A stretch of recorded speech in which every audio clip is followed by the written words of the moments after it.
then I can.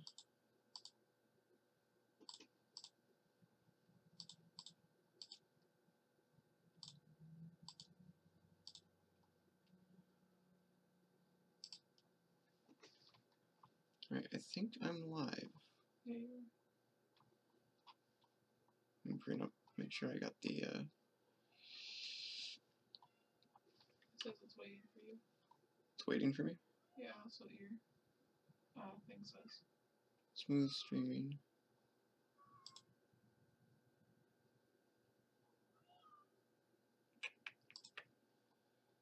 Video output low.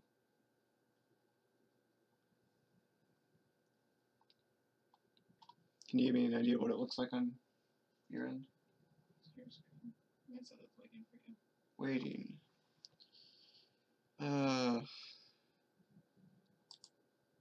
It's weird. Did not have that problem previously.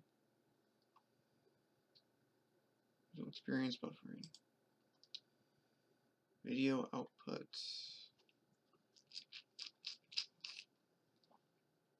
From the OBS end, it looks like it's given a strong signal.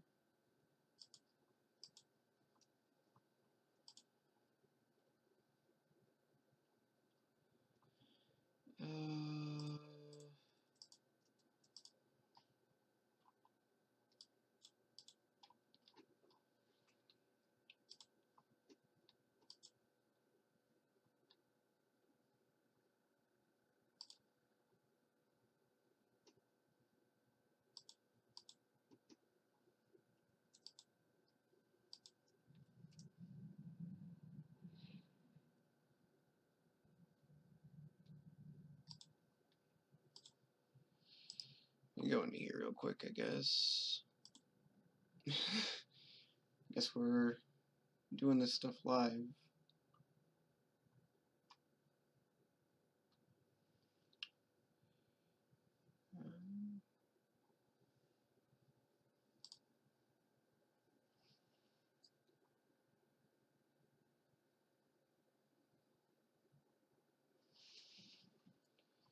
This is why I tested it yesterday, and it worked okay then.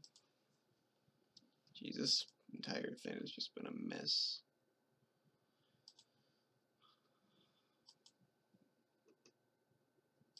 Save.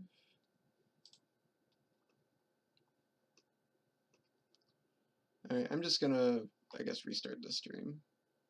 There we go. It ran so perfectly yesterday. Let's try this time. Oh my god. The McCafe advertisements.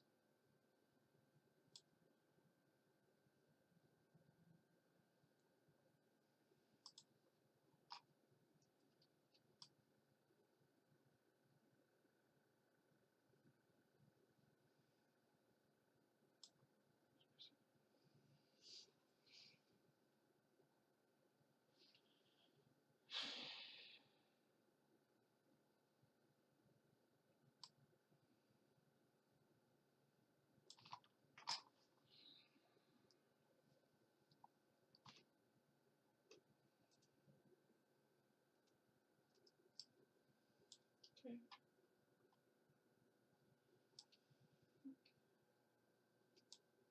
Kilobits per second, is it? Maybe I need to reduce the bit rate. I don't know, that was working fine yesterday.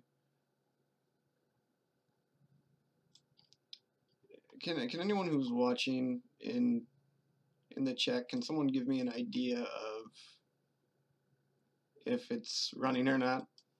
Sounds live. Can you see it on? What is it showing anything? This is showing your phone screen.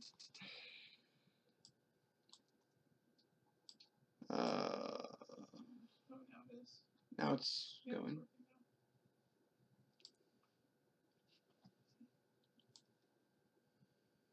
now. Okay.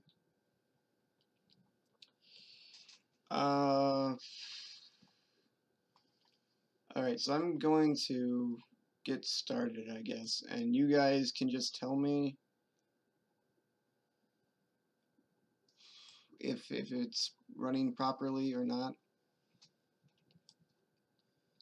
we'll get it figured out by the end. So I guess I'll just take a look here, see if the stream's picking up anything.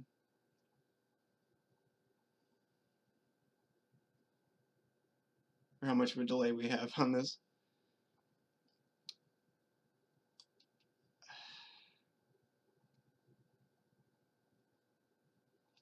Okay. It's just the ABS menu. I did move the thing. Okay, so I'm finally seeing some action. Okay, I'm just going to assume that that it is fine, and we'll get started playing some games already because that's the whole purpose of the stream. All right, just want to thank everybody for showing up. First of all, should be a pretty good time. We're going to go through a bunch of games I got here, and hopefully everything will go a little bit smoothly. And yeah, so I've divided the games up into categories, so to speak, and we'll just kind of go through them in no particular order. I suppose we'll start with the various fighting games I have for Famicom. So that includes Street Fighter 3, Street Fighter 3, 58 Peoples, and Mortal Kombat. I guess for starters, we'll start with the Street Fighter games because they all are rather similar. We'll begin with Street Fighter 3. Okay. So I should say this is we're playing all this on an AVS, which I did a video about previously. The AVS is an FPGA system, so that means that it simulates the hardware of an NES rather than being a direct clone or an emulator, for example. Let's see, where should we start? I guess I'll be Ryu for this round.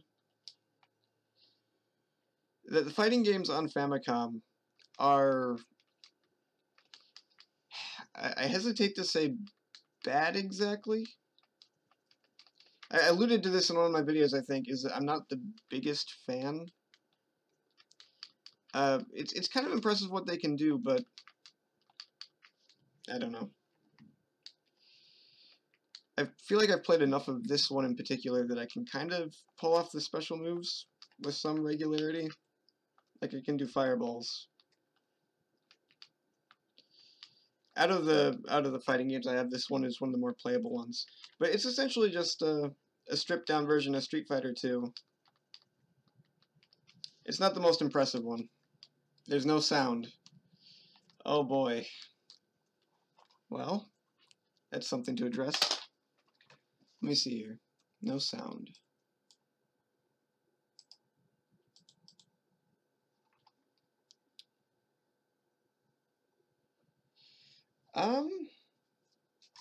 This is another thing I tested yesterday, and it worked fine.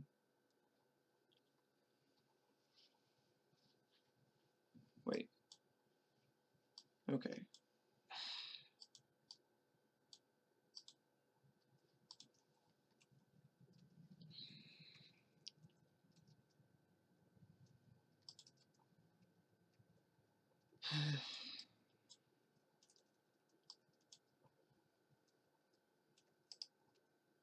I can hear sound on my end. That's really bizarre.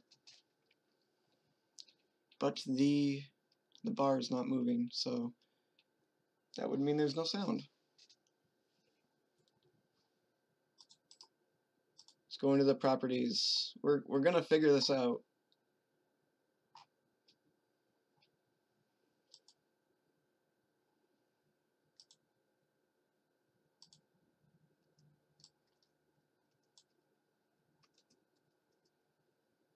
I don't think that fixed it.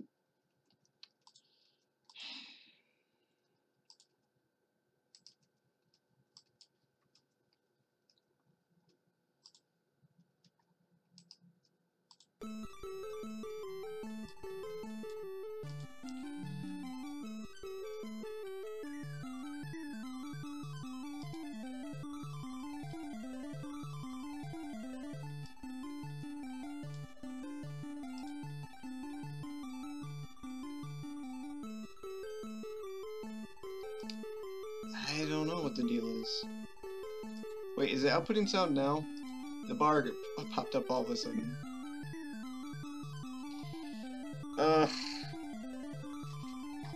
Guys, we will... It's got sound now? Okay, now we have sound. So let's talk about the music. I can no longer hear the music, by the way, which is ironic. It's kind of cleany. As you guys know from my reviews, I'm not an expert on what good music is, apparently. But I find it pretty inoffensive in this game. Especially the opening theme, I think is a pretty decent rendition of the arcade and SNES stuff.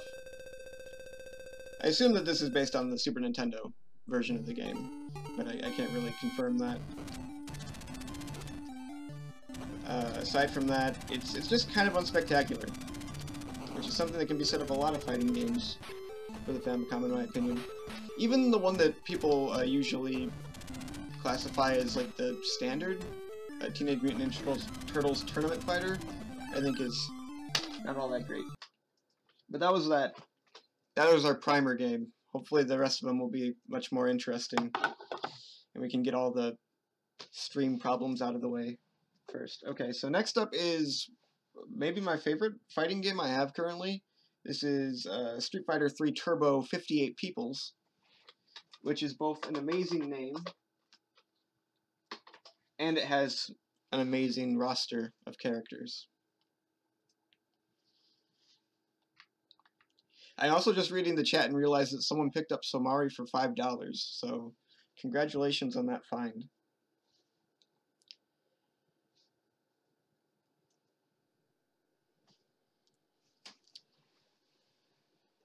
Okay, looks like I'll be trying that again.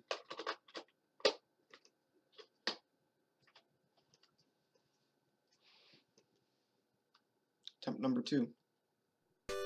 There we go. It's Mary Turbo Street Fighter 3. And there is no mention of Mario anywhere on the cartridge, actually. I do have Mario Fighter 3 as well, but that one actually is a little bit more obvious about the Mario connection. Let's just go easy. So as you can see, are there actually 58 characters? 1, 2, 3, 8 times 7.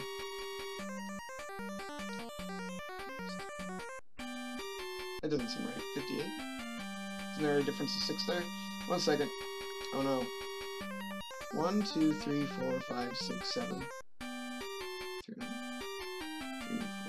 6, 7, 8. 8 times 8 is 64. Minus 8. 56, right? So are there actually not 58 characters? I'm not the greatest at mental math, but I think I did that right. So a lie, but that's okay, because the characters we do have are excellent, to say the least. We've got Mario, of course, 2 variations. Most of the characters are recolors, clearly. But there are a few where the recoloring wasn't perfect, or something went wrong. I'm specifically talking about like no-neck Ryu here. There's the Blanca that has glasses on. Which character is this supposed to be exactly? It's either Dalsum or Sagat, perhaps? I don't know, let's be him. I think that's the most interesting character aside from this Ryu, which is spectacular. Don't know what character this is.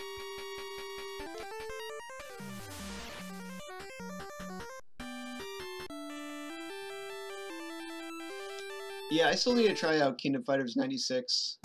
Mortal Kombat Special, I don't know if I've seen that one. And I've heard good things about Street Fighter Alpha Zero. What is it called? Is it Alpha Zero? If I recall correctly, the Japanese name of the series is Street Fighter Zero, right? And then it was called Alpha everywhere else. So did they like mash the names together? I wouldn't be surprised. Who am I here? Zangief, I think. Now, I'm actually, as far as the bootleg fighting games that I own go, I'm somewhat impressed by I guess the graphics in this one, since, like, Chun-Li especially has nice color definition. A lot of the characters look kind of weird, unsurprisingly, since they're just palette swaps of existing characters. We'll take a look at Mario quick, since he's obviously the main addition to this we want to look at. And I believe there are actually Mario stages in the game.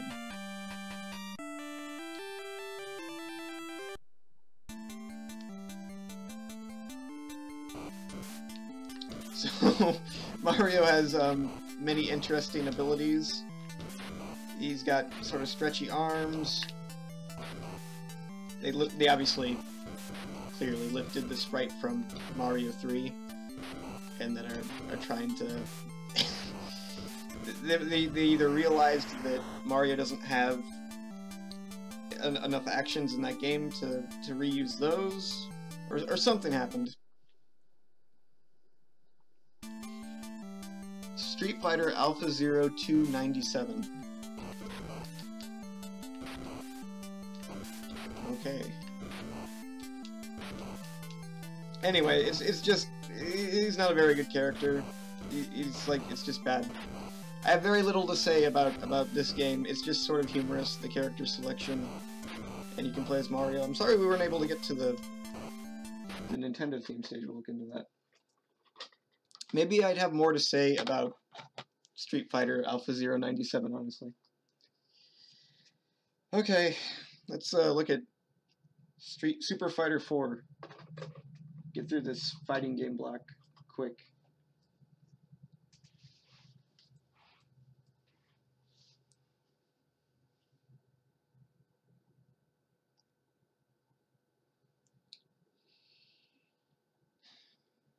Alright. And it doesn't want to load this one either. Okay, well, you know, I think we can skip Super Fighter 4. I am gonna cover all these games in more detail at some point, and I think I mentioned in one of my earlier videos I wanted to do like a fighting game special. Mostly because of this exact problem where I don't really have that much to say about the games, because they're all very samey. They all don't control very nicely. The characters are 4 or 5 of the same ones repeated, and they're frustrating and at times broken in difficulty. I think the Super Fighter 4 one in particular is like just the most broken fighting game possible. It's exactly the same as Street Fighter 3, but the damage you can deal is really little, and the damage they deal to you is like half a bar at a time. Let's take a look at Mortal Kombat 2 now. I remember this one being a little bit better. At least from a graphical perspective, it's pretty impressive.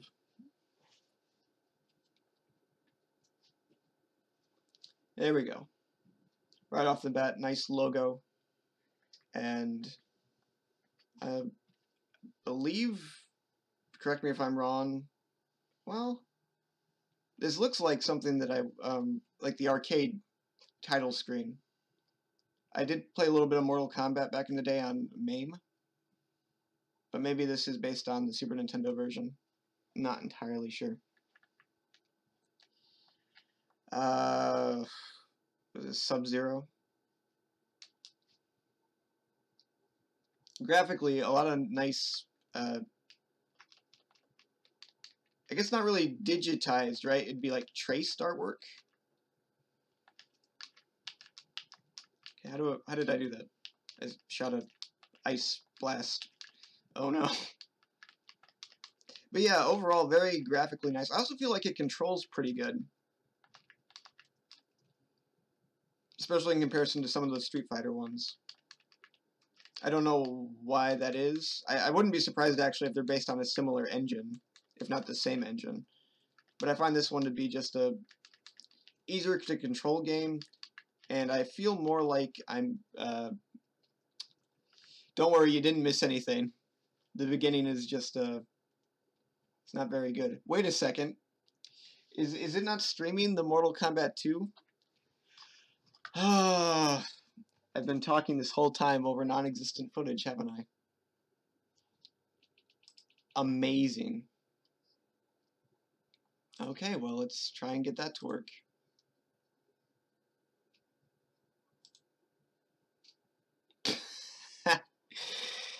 Oh. This is just the greatest thing. Okay, I'll try deactivating it and then reactivating it.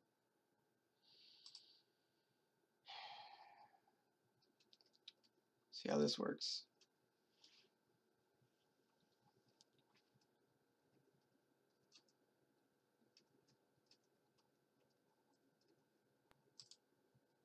There we go. So I was saying, this is Mortal Kombat 2. It's pretty good. You might not have been able to see any of the earlier stuff, but take my word for it.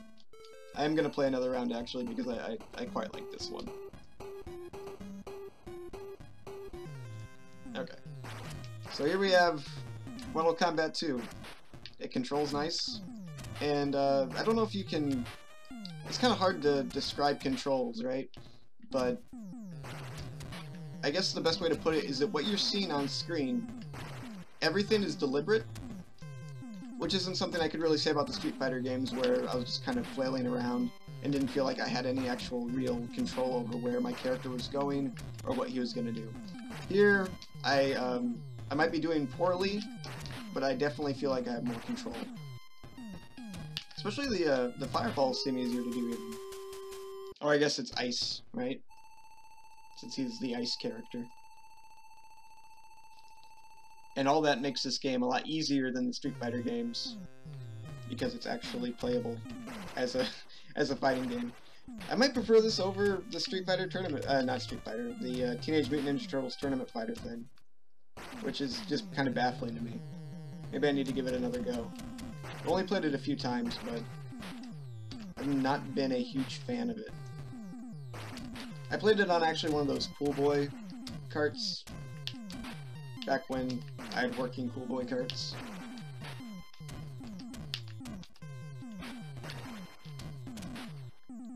So yeah, I guess we'll look at the next match and then we'll move on. But this one gets a pass, for sure.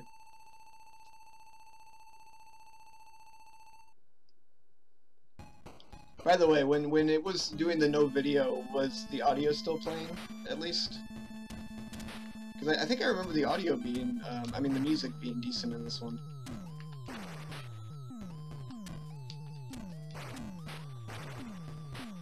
Oh jeez. Alright, I gotta get my act together here. This is actually getting kind of challenging. Oh no. What the heck?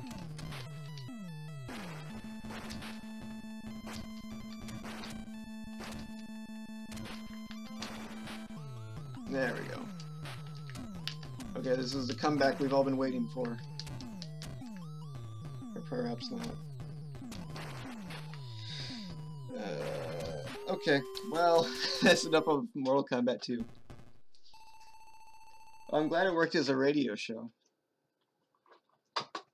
That's something. Okay, so, no, just a narration. Alright, I'll pay closer attention coming up here. Thanks for bearing with me, guys. Alright, the final fighting game that I have until we get onto, like, multi-carts is Fatal Fury 3.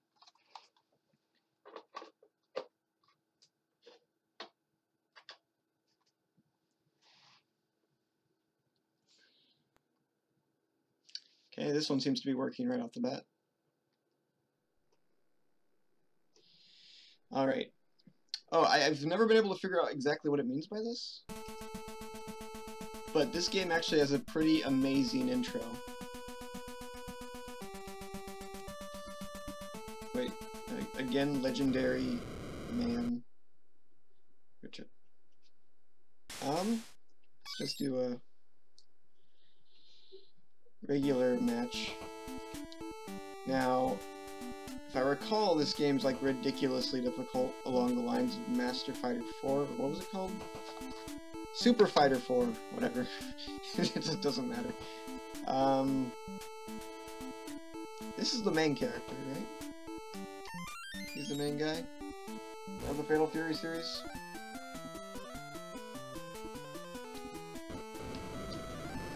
Oh, okay. So, great backgrounds here. It's really disorienting. That's always nice. And can't move. So this is like how to not do a fighting game in the worst way. This is horrible. What the heck?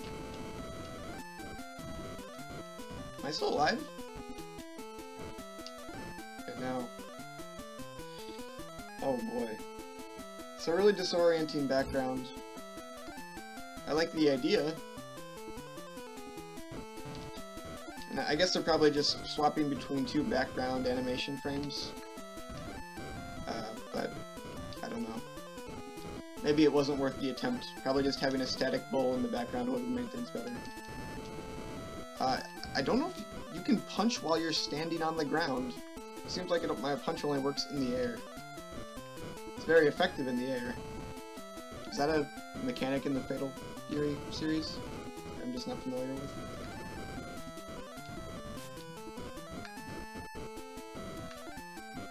I might actually win one. Nope.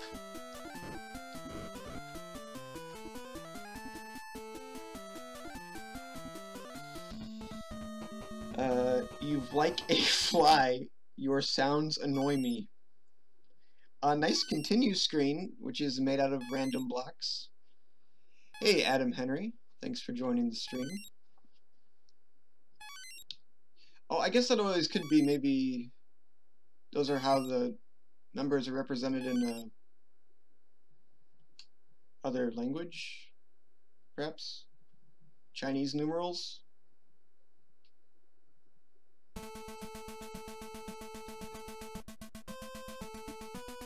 I'm afraid I do not have World Heroes 2, though that is on my list of interesting fighting games to pick up. I'm going to give it one more go. I'm going to play a different character, I think. I guess this guy. This is a bizarre looking character. Okay, now this background is much better. It's vibrant and it's like slightly distracting, but at the same time, it's not as like,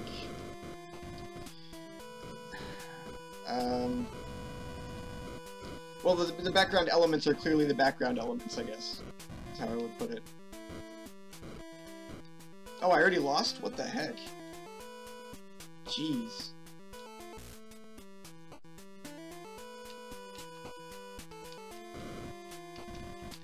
Oh, okay, so I have some fireball thing, I think. Then I'll get to use it. Wow. I cannot move. So this game, digital numbers, okay. I guess I'm used to like the Street Fighter thing. Oh, they say the same thing. It doesn't really look like my character though. Alright. Well, that ends the fighting. Well, I guess not, technically. We got one more to look at. Because let's move into Mario games. And we'll segue in with Mario Fighter 3 by Ending Man. I guess Ending Man also created some Famiclones that I've encountered on eBay. Might be something to look into at some point.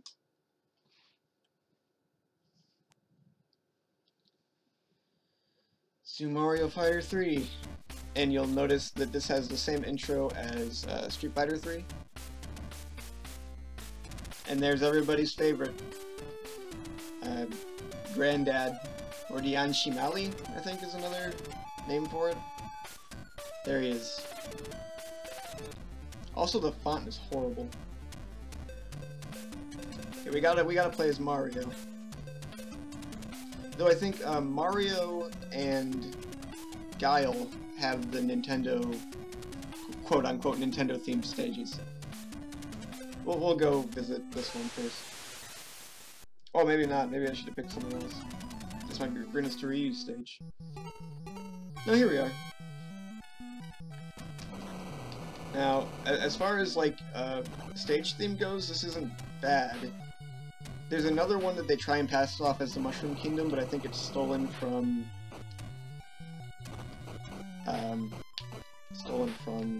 Little Nemo the Dream Master.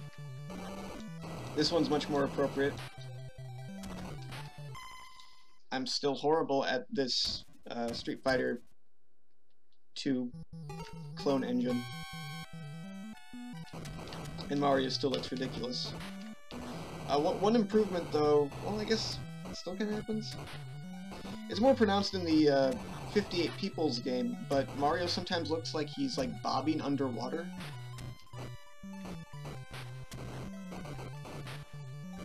The character on Dion Mali means king.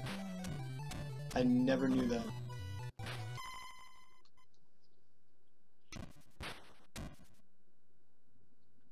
I use OBS in conjunction with this Elgato game capture that I literally just got. Defeat Shenlong. So I think they just... Now this is the kind of digital clock output that I kind of expect. Okay. Well, that was Mario Fighter 3. I guess we can check Guile's stage real quick to see if I'm correct about the Little Nemo thing. Yeah. And that's all we really need to see, because there's no way I'm going to win a match.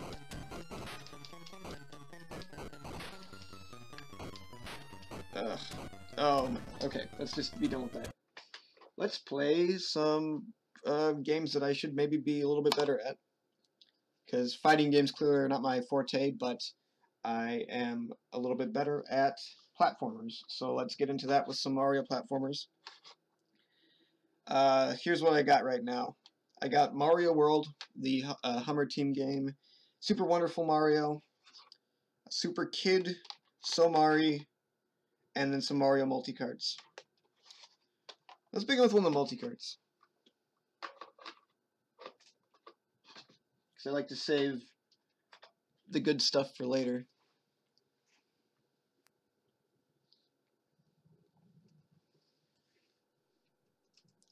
Well, that's an interesting screen. I have some bootleg RPGs. We'll get to those in due time.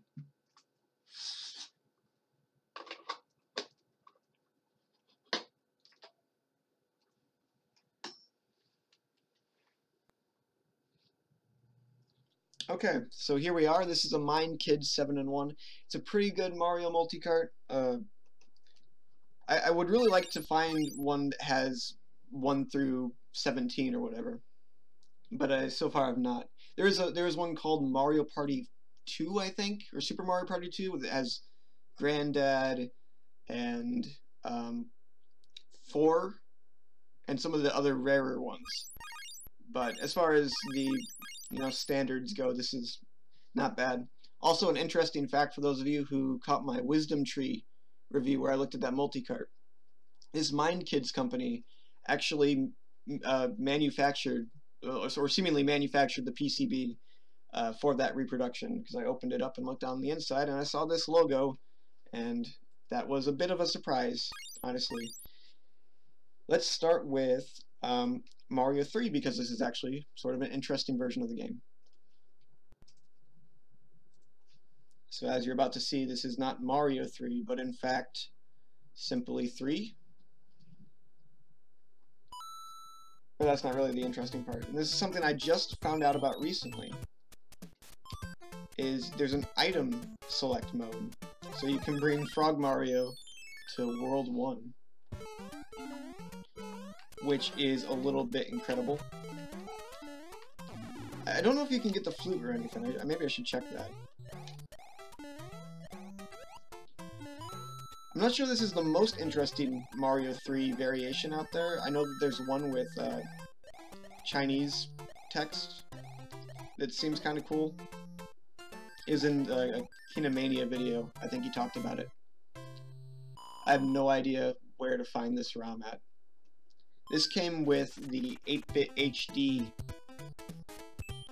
console, so I guess if you want to look for that thing for whatever reason, you might be able to come across it. But as far as a ROM, I'm not sure. I'm not even sure if it's been dumped. I mean, it probably has been, but I wouldn't know where to look for it. Okay, let's actually, one second. Let me die here, and we'll check to see if you can get the flute.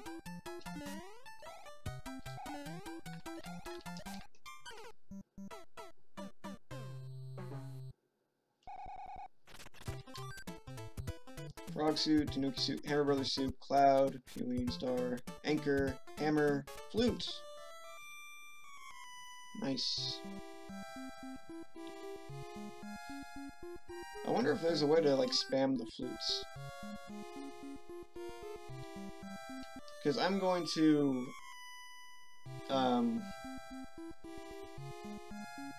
make like some sort of guess here that there must be some way that it keeps track of the flutes, how many flutes you've used. Maybe you could overflow that potentially. Overflow that value. I don't know. I guess we really don't have time to to investigate this. But perhaps I will at some point. Let's play a little bit more of this because Mario 3 is a great game.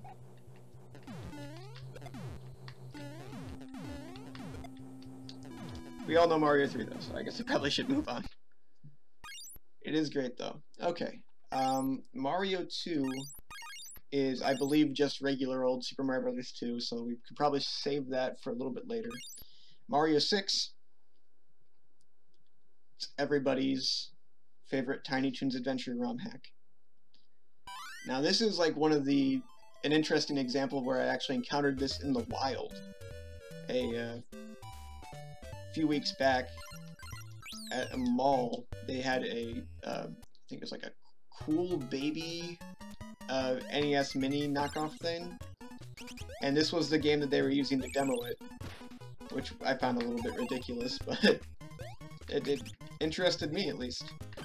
I didn't end up buying it because they were asking quite a bit too much for that kind of thing, but it was nice to see Mario 6 get some love in the Americas, which is something that will most likely never happen again. Also, just on the game's own merits, this is a really decent platformer, one that I want to go through in a greater length in the future. But it is one of the the less involved graphics hacks out there. With, I think they only changed one character, right? Was it Buster Bunny? And they changed that to Mario. Whoa, that's kind of weird. So you can get some, like, insane forward momentum by holding down? That's really bizarre. Okay. Moving on. Mario 14. Here's a question for everybody watching. Does Mario 15 exist? Or is it 13 that I'm looking for? There's like a handful of... Well, yeah, it's 15. Yeah, there's like Mario 15, just for whatever reason, the pirate and bootleg publishers just skipped over 15.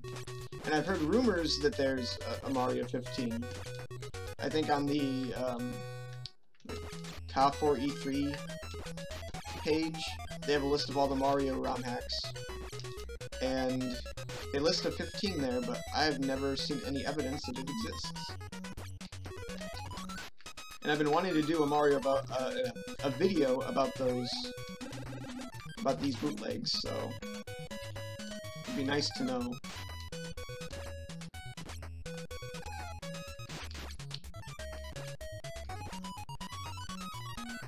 As far as the graphics hacks go, this one isn't the worst one. I think that probably goes to the Tiny Toons Adventures. at the very least, they changed some of the enemies, and it already kind of fits the Mario aesthetic. But there is stuff that's kind of obvious, like how his head changes back to its normal version. When you pogo stick, or when you do this, it kind of gives it away. Also, the opening, the title screen credits the game to Wario. You have it? You have the lost game? That's really interesting. Okay, well, if you can point me in the right direction, that'd be greatly appreciated. Oh, Mario 10, everyone's favorite. With the goofy, giant-headed Mario. Again, like another quality game overall. Is just, you know, the one thing everyone knows about it is the bizarre vibrating head. Sure, send me a link or whatever. That'd be great. I'd be very interested because I've been searching all over the place and I cannot find Mario 18. What? Isn't there only 17? Oh, jeez. Wow, there's still so much to learn. Probably don't need to spend too much time on these. Aside from Mario 16, which we have to play out of respect. Probably one of the most infamous bootlegs. I play this one quite a bit, actually. I already really like this multi-cart, but I wouldn't like it as much as I do if it didn't include Mario 16. Joe and Mac is just a fantastic game on its own right. And Mario fits surprisingly well in here. Like, this is kind of what I would expect from if Nintendo never really evolved as a company, I guess.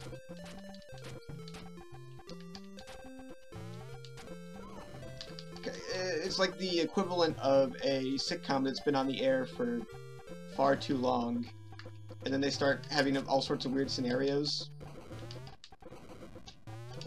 where they're like, oh, we found a time machine. Also, there was I think a Renegade. The Renegade video game series did a similar thing, where their third game, though by all accounts kind of bad, sends them like through time and space. I think there's something sort of charming about that.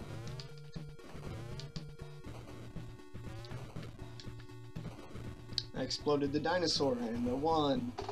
Let's move on to the next game. So, I guess we can take a look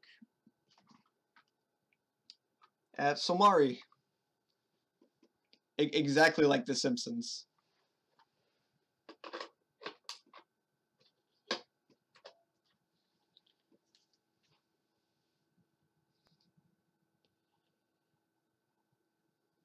Okay, so the numbering thing.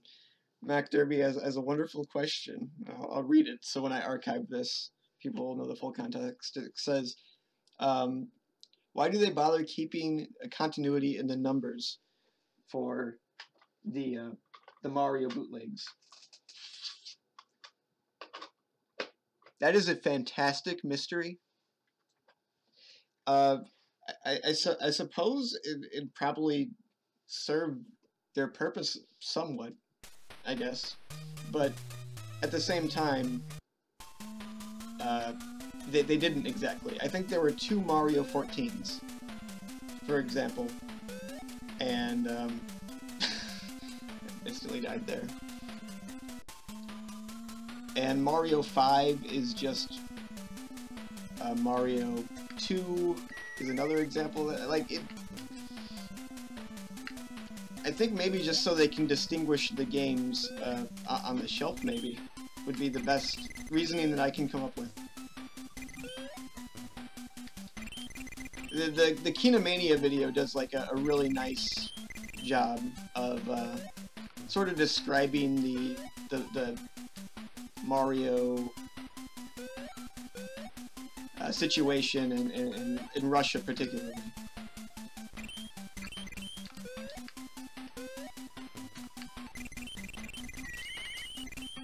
And it's hard to say, too, if they actually had any continuity or if they all just got really lucky, which is almost my guess, is possibly they were just picking random numbers, and we got something resembling a series? This does require some more research, to be fair. My email is mikethegamerguy21@gmail.com. So send all your inquiries that way. Comments and complaints.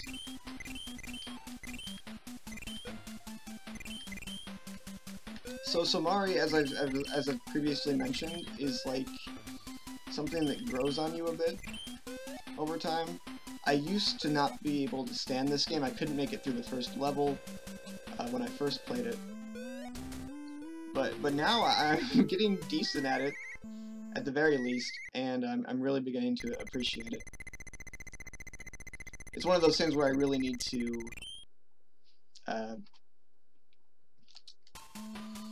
re-review it, probably, with a more, that is a problem, though, is entering a level and instantly dying. Go back and redo this game with a different lens, because my opinion on it has changed in some various ways. Even the music is beginning to, I'm beginning to like it a little bit. I think I'm going insane. I'm still thinking about that numbering thing. I guess it really would be so that someone walking into the store would be like, oh, there was a Mario 8? I guess that sounds about right. Yeah, maybe it's just to lend itself a bit more legitimacy. Like maybe, like, for example, later versions of Mario 16 are called like Jurassic Park Mario, and maybe that would tip people off, like Jurassic Park Mario, and it's got the logo from the Jurassic Park film. Maybe that would tip people off, but calling it Mario 16, oh yeah, Mario's probably been on 16 adventures. It's probably about time he went on an adventure to the prehistoric past.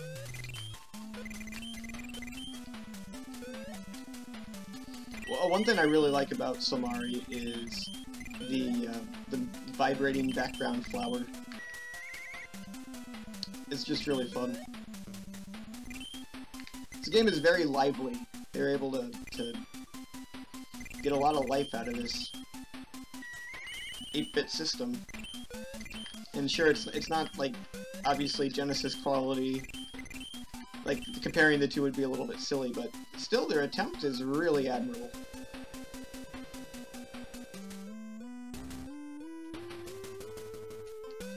The only thing that would have been better is if they just changed up a few more elements. Changed the Robotnik character to like Bowser or something. That would have made it a little bit more noteworthy, perhaps. I guess just having Mario roaming around Sonic's world though for no reason is kind of some of the charm, isn't it? Floating tree.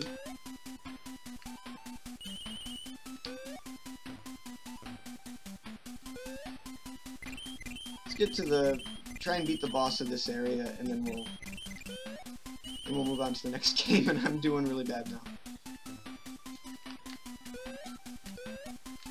Really, the biggest problem with Hummer Team's platform games is just the jumping. Everything else feels pretty good. Well, I guess it's not even the jumping, it's the momentum associated with it. Oh no, a death pit.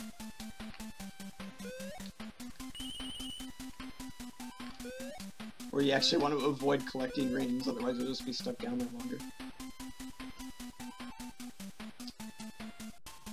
21, yes. So I guess I'll just type my email into the chat so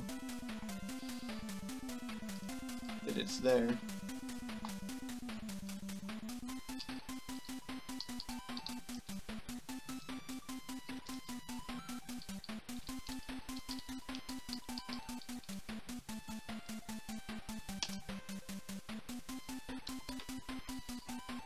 There you go.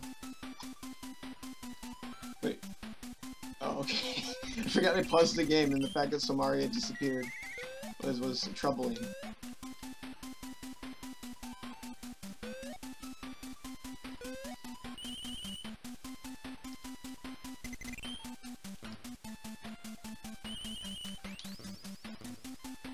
The roll move, which is never advised in this game because you totally lose control.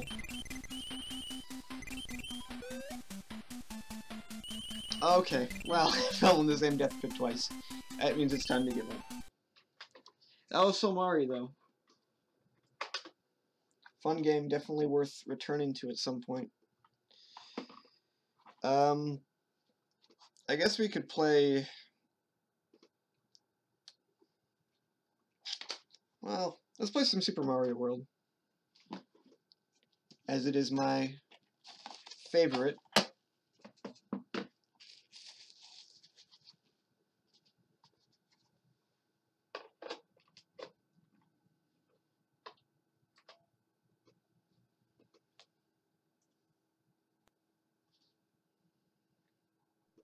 Oh, and we'll show something off too interesting about this particular piece of hardware after we play Mario World. So, this is a game that I should probably go back and do another review of, simply because my initial review is, I don't think, all that good. It's my most popular video, but it was just when I was starting, so I didn't really get real in depth about everything.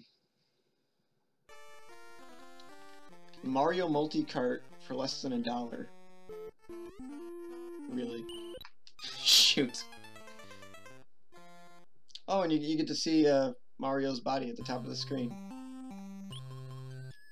which I believe was something that they were expecting to get cut off on CRTs, but now on HD displays pops up.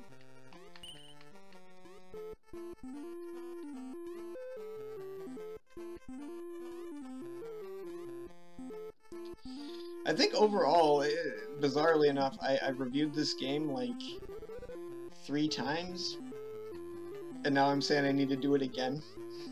I don't know why, because I obviously did the review. It's on my channel. Then I revisited it when I kind of rebooted my channel. But then before all that, I had another YouTube channel where I also reviewed the game. It's the same channel that the Connor the Waffle stole my Kart Fighter video from. For those of you who remember that. The biggest disappointment about that whole thing, by the way, is that it didn't end up being a thing. I would have loved it if he would have become my YouTube rival. Unfortunately, it wasn't to be. He just blocked me on Twitter, and that was about it. Oh, thanks. Yes, I just whipped that up right before we started streaming, actually.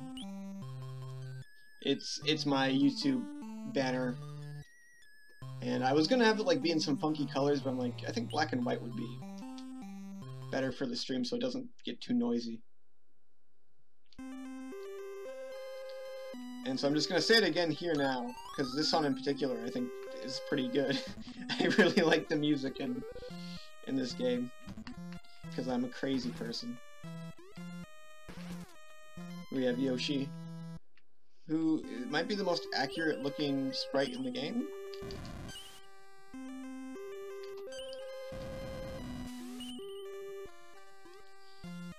Yoshi has some interesting properties that I don't know if I've addressed, but he can shoot multiple fireballs, for instance, but you can really duplicate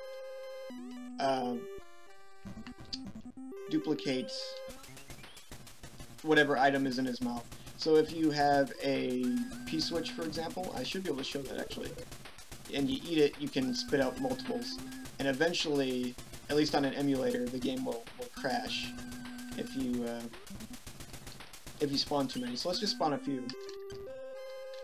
Yeah, there we go.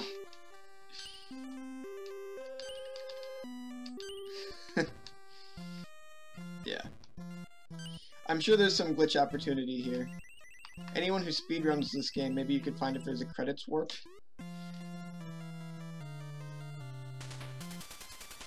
Yeah, he blocked me. I don't think he ever got around to responding to anything that I sent to him. He did add, eventually, the credit in the video, which was nice.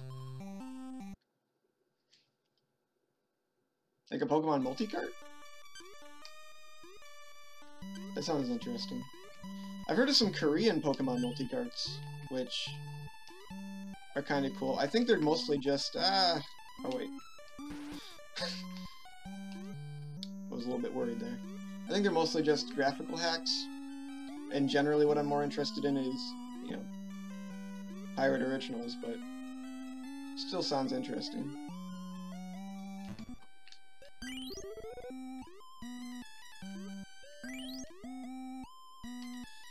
One of my biggest things I'd love to find eventually is the completed version of Mario World. If I can do that, I will have made some vague accomplishment in the world of collecting, I feel like.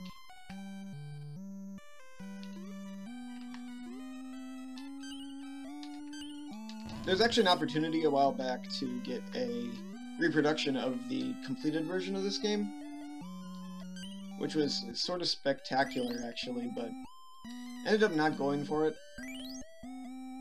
for whatever reason.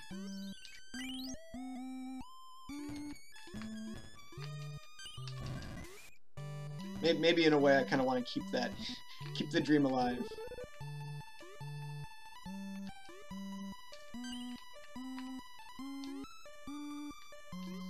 From what little I've played of the completed version, it's interesting.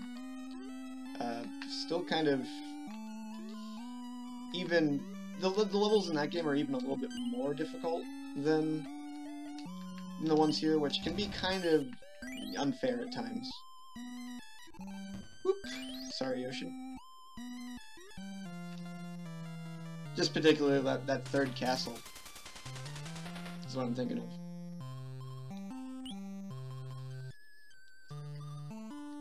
The reproduction was on Famicom World for a while. I don't think it's up anymore. I don't know though.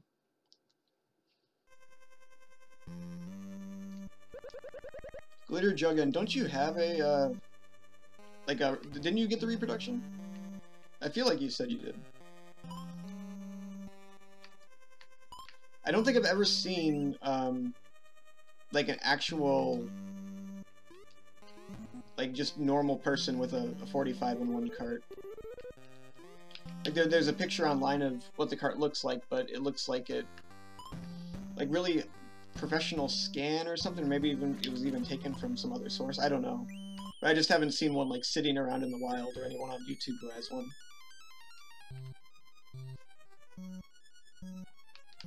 If I recall correctly, it was like pretty late era JY stuff. Oh, this level's kind of interesting in that, and it happened in that revisited video thing I did, is you can like bring Yoshi here if you like do some certain things. I'm not exactly sure what they are, but you can bring a gray Yoshi into this area.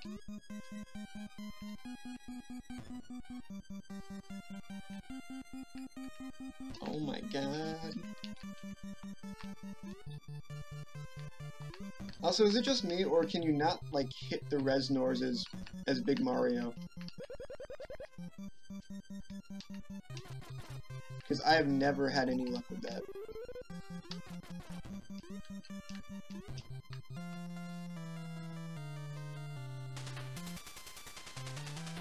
Really, you know people who actually have real copies That's incredible. Wow.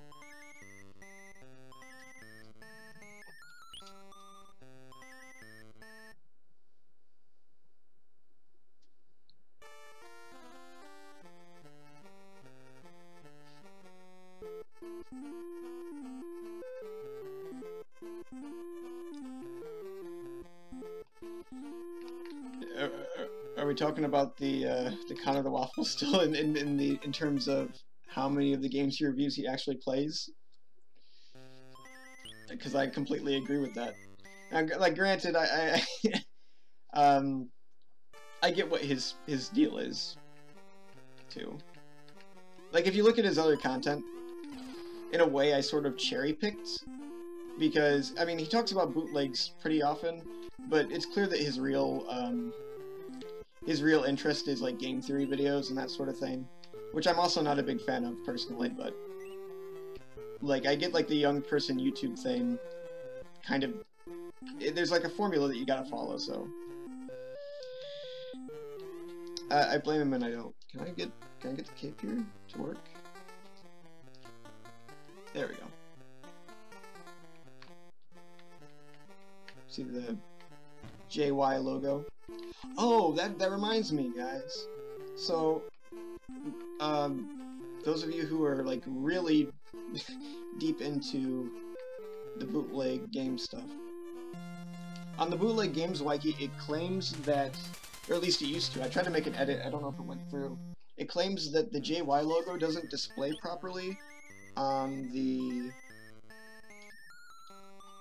incomplete version, but I figure let's go and see if that's the case.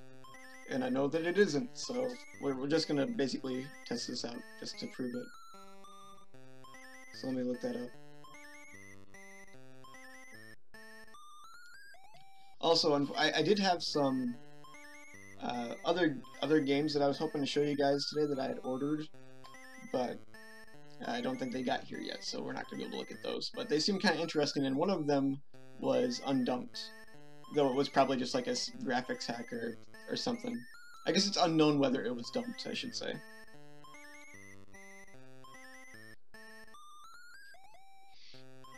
It was Super Ghostbusters 3, and I also got Super Ghostbusters 2. One of them was, I think, a Ka Sheng release. It was like the High Game 1999 thing.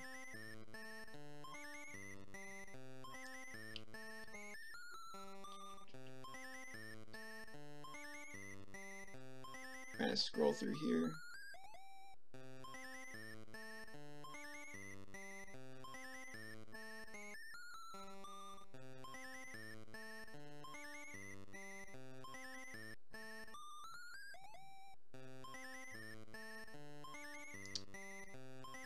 Okay, yeah, here it says, the JY Company logo Easter egg is accessible by pressing up, right, A down, right, B, up, left while paused.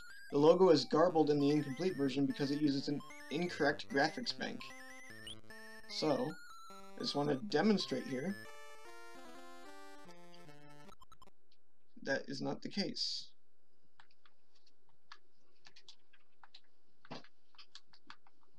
As you can see, it displays perfectly. At least I think so. I think this is what it's supposed to look like, right?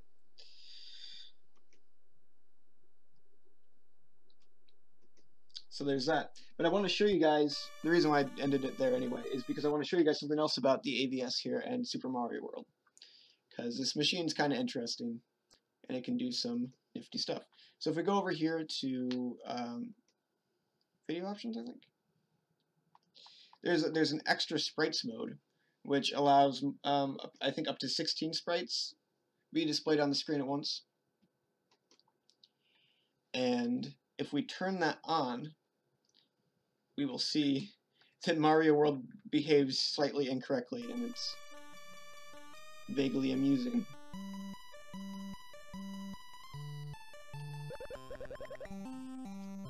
If you look down in the bottom left corner, something's going on there.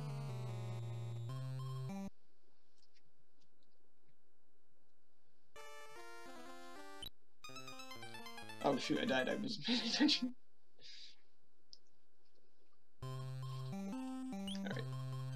So yeah, it just kind of causes some strange side effects. I haven't completely explored the game like this yet, but it looks interesting.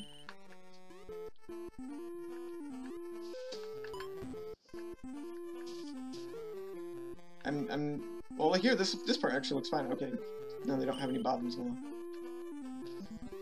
I don't know exactly what this means. Probably somebody who's a little bit more knowledgeable about the Famicom architecture could tell me. But I'm assuming it has something to do with the sprite slots that the game uses. It doesn't act like it should. I also just noticed that, yeah, okay, we just got a mushroom sitting down there. It works. Also on the ABS, while we're at it, I'm not going to do this because it would just be a waste of time, but really cool thing here is that it's got built-in Game Genie support. And the only thing that would be cooler than this is if you could like set up profiles and save Game Genie codes, and it would recognize it every time you put in the game. Some games actually do get recognized and have a preset or like a list of Game Genie codes that you can instantly input. But here, so if you wanted to play Mario with the correct physics, so to speak, you could access it that way. Also, let's do one more thing actually with Mario while we're at it. The level select thing I have not tried. Okay. Oh wait, I've got extra sprites on still. Take care of that.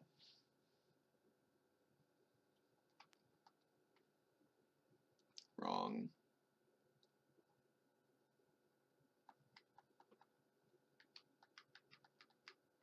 Okay.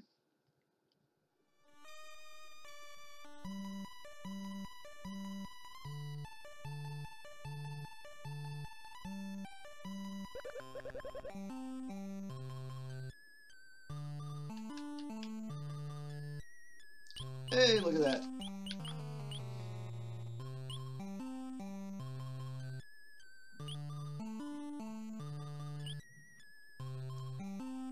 So there you go.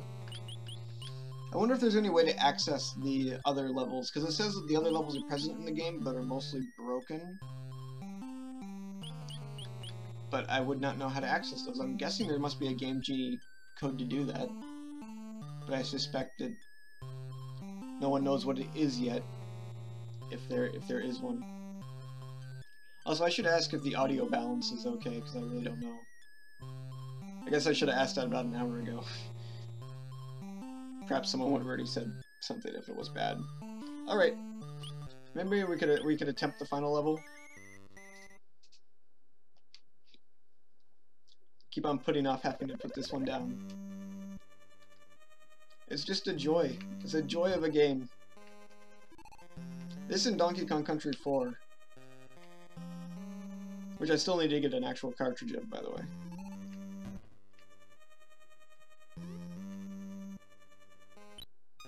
Oh, shoot. Alright, whatever. It doesn't matter. There's other games that we need to try as it is anyway. Next up, I want to break from Mario and just do a quick play of probably my favorite multi-cart I own. Maybe that's a little bit hyperbolic, but it's really good. And this is the Super 2-in-1, featuring Teenage Mutant Ninja Turtles 3 and Super Earthworm Jim 3. This is an NT987 cart, which I believe makes it, what, Kashang, I think, right? The reason I like this cart so much is because Teenage Mutant Ninja Turtles 3 is an excellent game, and Earthworm Jim 3 is an excellent game as well, but it's a pirate original. So here we have Earthworm 3 and Ninja Turtle 3. I guess I'll start with Earthworm Jim. This game is really impressive in terms of graphics, in terms of control. I don't remember the music being excellent by any means. But you know me, it's the most forgivable part. Now, this game controls really nice.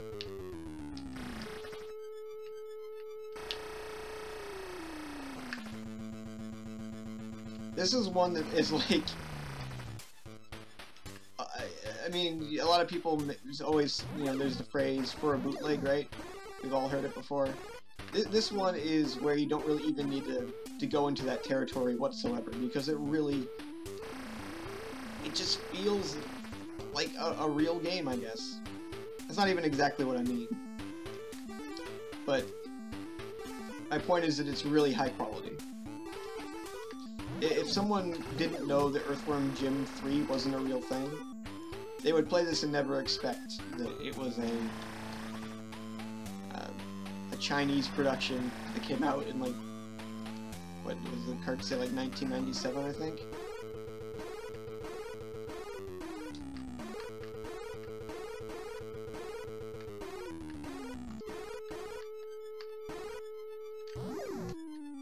Some of the enemies are a little tough, but if you just, it's like, you gotta kind of strategize, I suppose.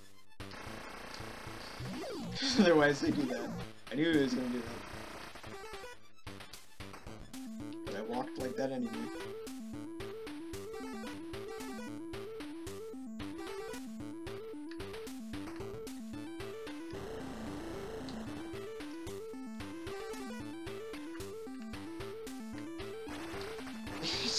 I don't know. I definitely need to talk about this one now. I don't know if I'll talk about the cart as a whole or just this game, but I need to talk about it in some capacity.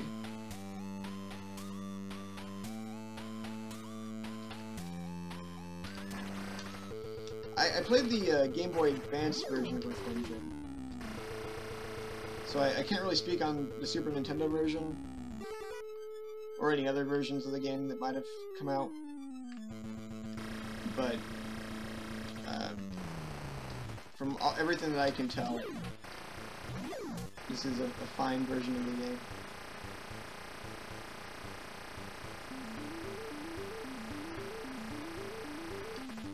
I don't think anyone would be disappointed getting this for Christmas. I always hear that, like, oh, imagine the disappointed kid who brought home Super Brothers 6 for Christmas, and then he was so disappointed for some reason.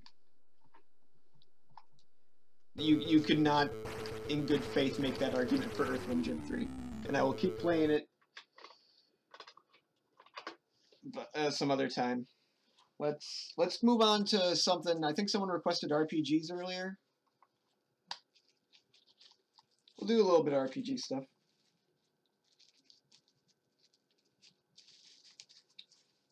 Let's look into this one, which I remember having great stolen Pokemon music.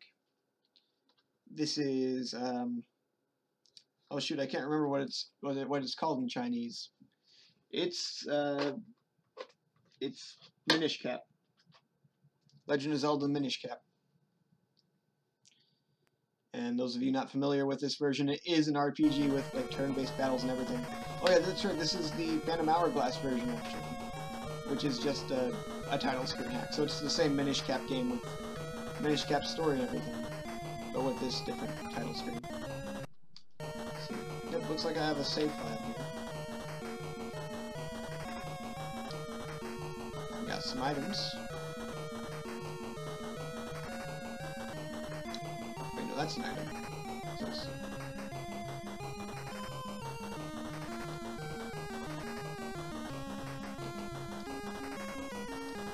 Maybe that's equipment, perhaps? This is equipment, I think. Okay. Yeah. I think I just equipped stuff to Link. Link looks a little bit dorky. This is very clearly the same engine that Final Fantasy VII uses, and all the other Shenzhen Nanjing games use pretty much. Probably slight modifications. Let's go and kill some guys. Now this game is like basically impossible because the enemies level with you, but like quickly their stats overtake yours. So like the first battles are fairly easy to deal with, but by the time you're into your level 2, the enemies are dealing twice as much, and you really haven't scaled in level properly.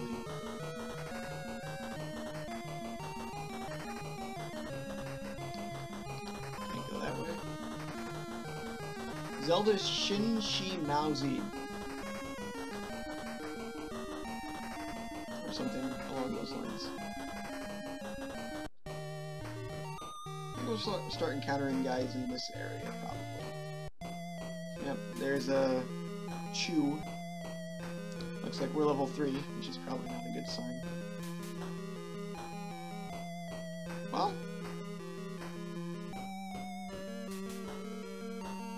this is fine so far. Maybe you start at level 3. We'll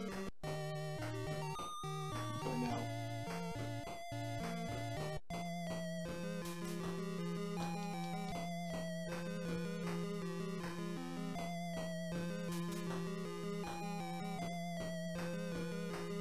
I'd be interested to know, actually, if the Pokemon Yellow port uses the same engine, because it feels the most distinct out of all the Shenzhen Nanjing stuff that I've played so far. That one feels like completely different. And actually Chrono Trigger is quite a bit different too. I think I hit a story moment.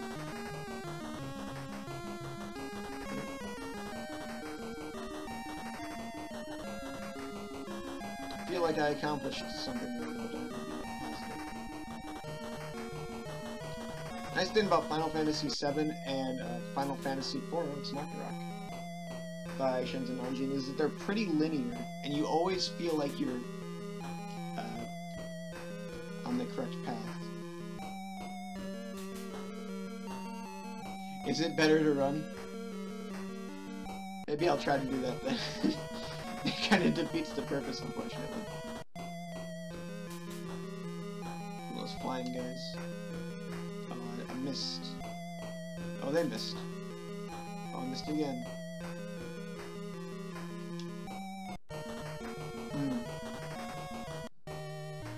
I just want to see where we can get. A lot of the graphics look like they're taken from the Pokemon game.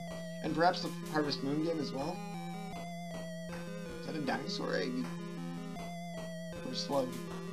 Let's see here. So I thought that was, it's like armor maybe? Or wait. Oh, it's magic. There's magic in this game? It's a defense spell, I guess. I had no idea there was magic.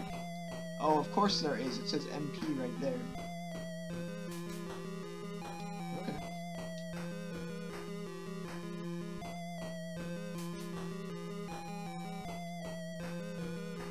Oh, restores mana. Okay. So, 1 second. Let me go into the menus here. I'm glad we have somebody who knows some Chinese in the audience, because this is going to be really helpful.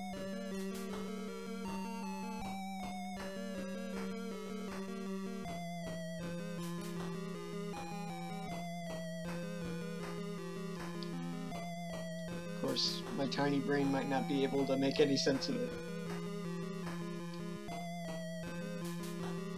Trying to match up the symbols here.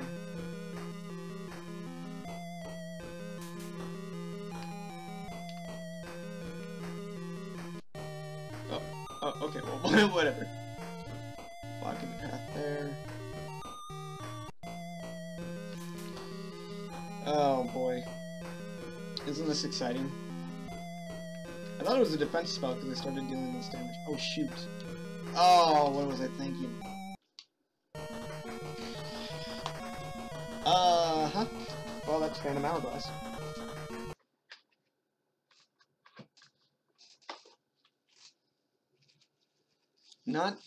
It's hard to say which is more interesting of the Shenzhen Nanjing Zelda games, if it's Phantom Hourglass / Minish Cap or Fen Yen Dao.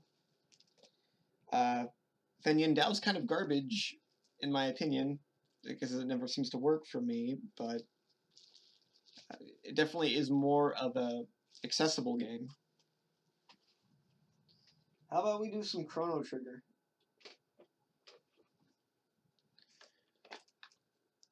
I like this game a lot for its weirdness.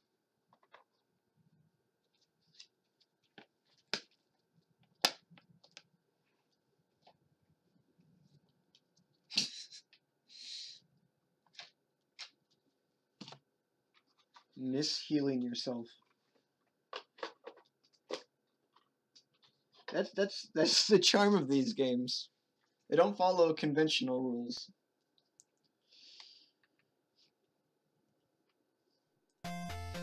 What? Oh my god, what mistake have I made? This is bad. Wait, no, not this game. Oh, okay, 1 second. Apparently it didn't like that I insulted it. So, for those of you who don't know, I've been using a Feng Dao cartridge to hold the circuit board for my Chrono Trigger game. Apparently I mixed them up at some point. I don't know when that happened. Suppose I should play some of this since I put the effort into putting it in. Oh no. Maybe I don't want to do this.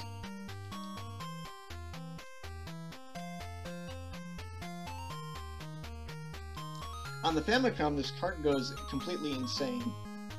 The words fly in and are like flickering in and out of existence. It's kind of unbearable.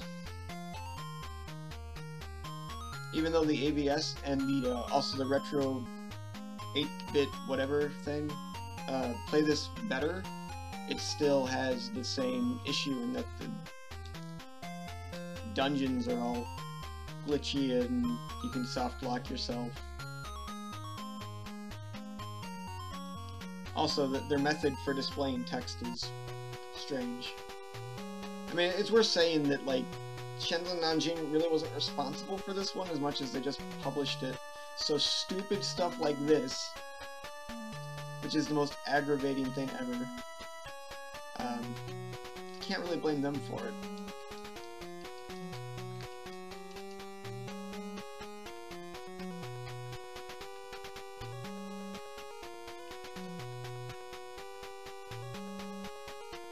Slowest text ever.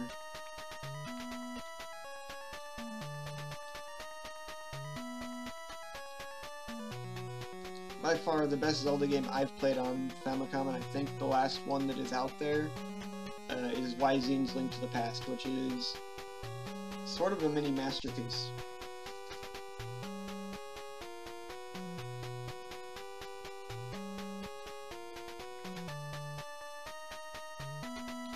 The higher level you have, the more likely you are to miss being able to use a potion. Wow.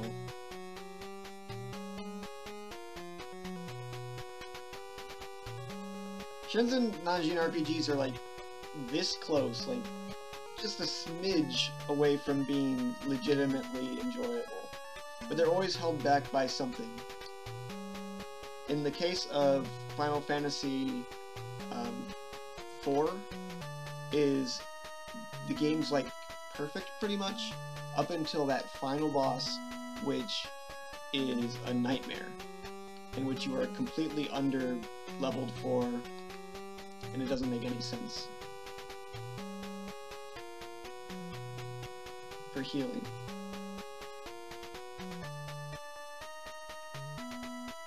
Oh, for like magic healing, I guess, right?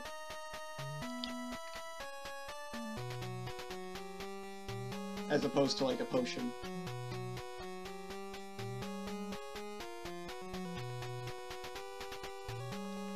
But yeah, that Final Fantasy IV final boss is crazy. The form before it, that when me and Tom did our playthrough, we thought was like the last of it,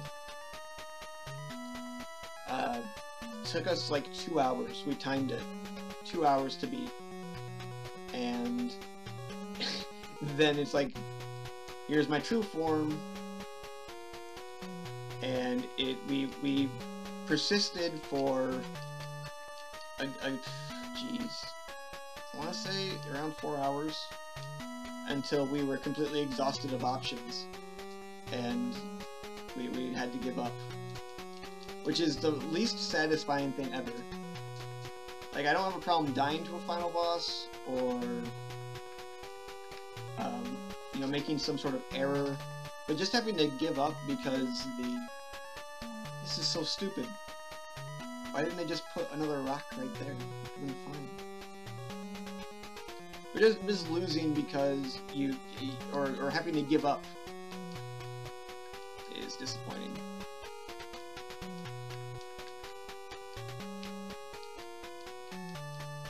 Especially with a fight that went on that long.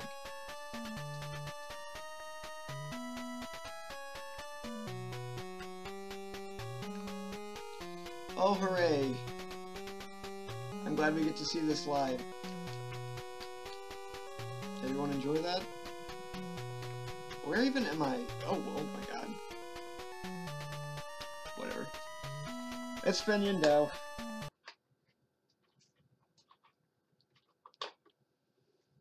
Now, let's try this one, and hopefully this isn't yet another cartridge of Fenyan Dao somehow.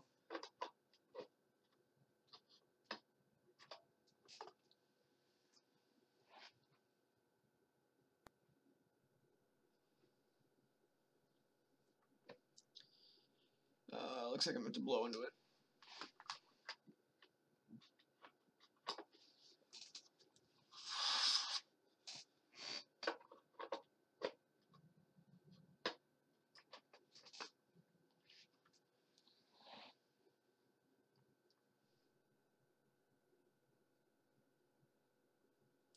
Ah, come on. Come on.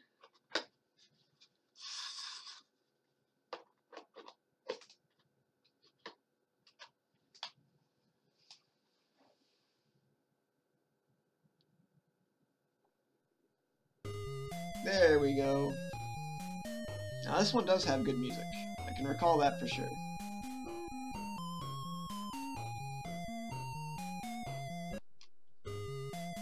Speaking of difficult, like, bosses, I hear this game's final boss requires multiple frame-perfect inputs to be able to beat it. Even at a maximum level.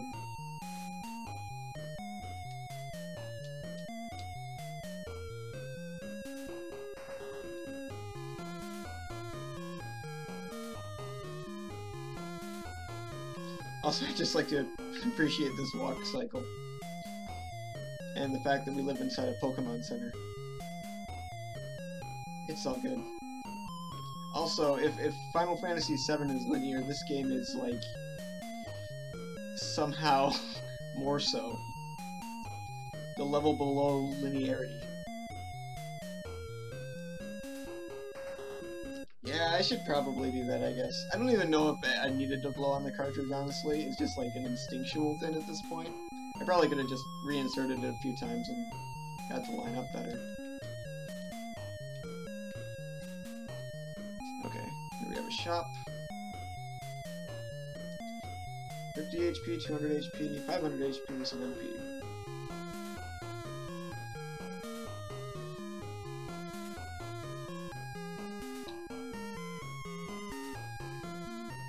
Economically, it makes more sense to just buy 10 of these.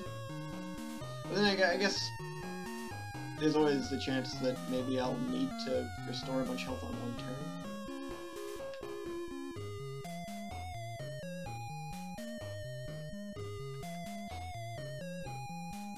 I'm an old school guy, what can I say? I've always blown into cartridges and no one's gonna stop me. Not until I've destroyed every last retro game by blowing on them. And I'll just do it to spite all of you. Oh wait, there's more in the shop, okay. So assume, oh, 10,000?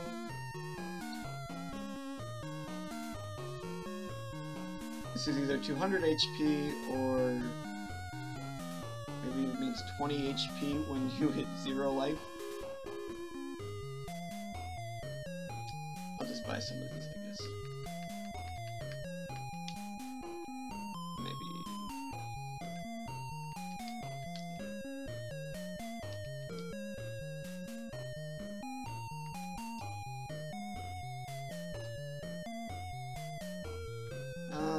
this stuff is stuff I can't afford. Some equipment or something else. Now, when it comes to the Q-tip thing, are you supposed to use Brasso in conjunction with the Q-tips to get like a nice shine, or is it just like better to just use Q-tips? Because there's like I know the back of cartridges advise against using rubbing alcohol for sure, and I think stuff like Brasso as well. But I don't know if that's just a Nintendo thing that wasn't actually true.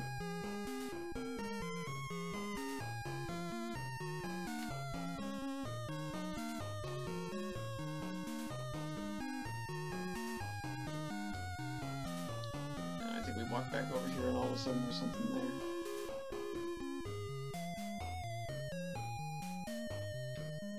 Weapons? Okay.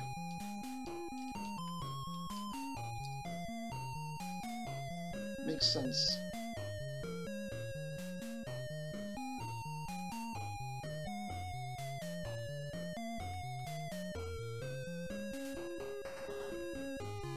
Okay, yeah, I gotta talk to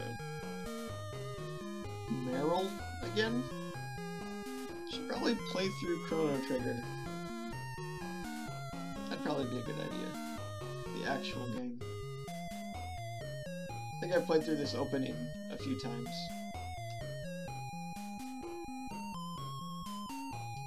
Okay. That makes sense. So I'll take that under advisement. I got some Q-tips in the other room. Maybe I should go grab some.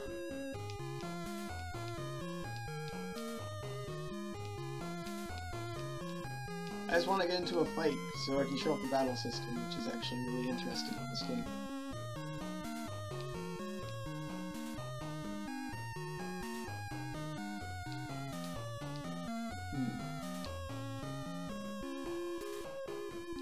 Has anyone ever tried to like replace the pins on like a really badly damaged NES or Famicom game? Like, I'm not really sure. Baking soda. I've never heard that one before. Interesting.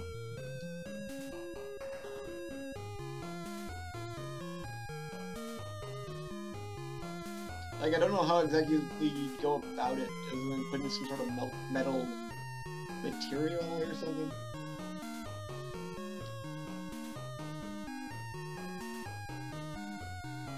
Q-tips with rubbing alcohol. Okay, so rubbing alcohol is okay. Alright. I'm learning a lot right now. I want to be able to maintain these things. Maybe I should try and do that with my Final Fantasy 4 Part 3 cartridge. But the one that doesn't want to work. I suspect that it's just straight up broken because it looks fine. Like the contacts do. But it'd be neat to know if there is a way to salvage it somehow.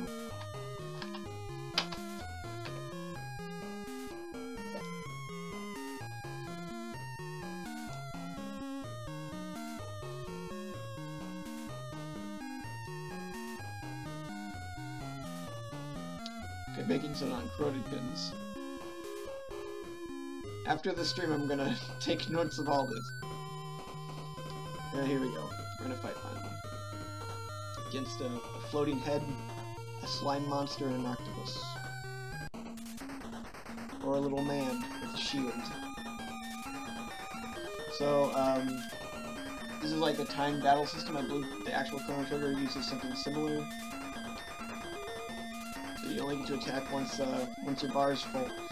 And I think you can actually get the first hit on this guy if you time it exactly perfectly, which is why I think the final boss is apparently difficult. Because you got to get those frame perfect presses. And I think now that he's got the first strike on me, it's not going to work so well.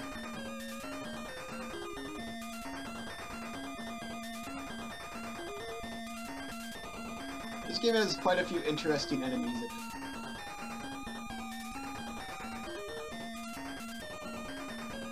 Anyways, this was one that I was always interested in since I saw it featured on this old YouTube show that's not around anymore called You Can Play This.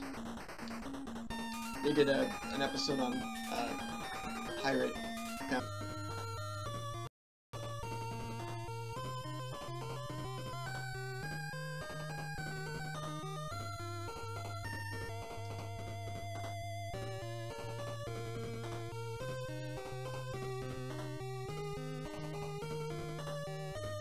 Hello? Are we back?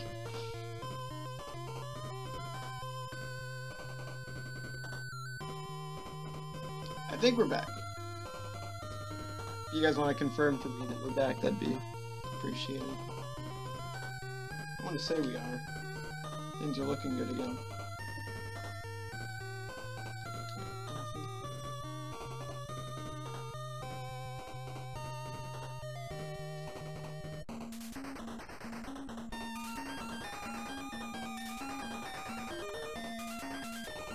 Okay, cool, we're back. And just in time to see a Pokemon show up.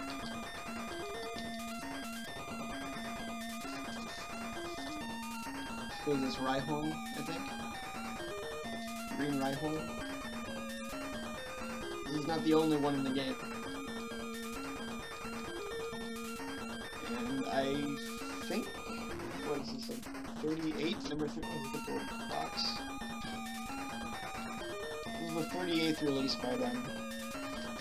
I want to say that's before Pokemon Yellow, but so that I know for sure, I'll just look it up.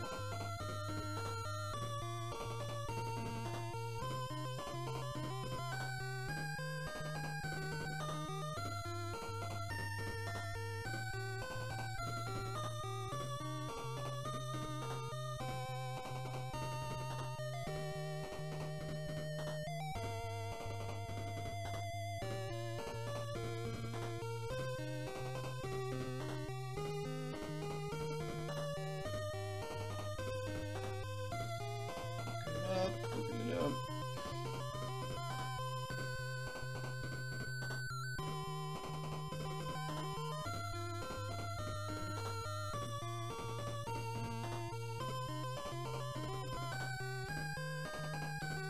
So the question is whether or not this is before or after Pokemon Yellow. The music is actually really, really well done. I'm mostly impressed with all the Shenzhen Nanjing music, as far as I can think about it.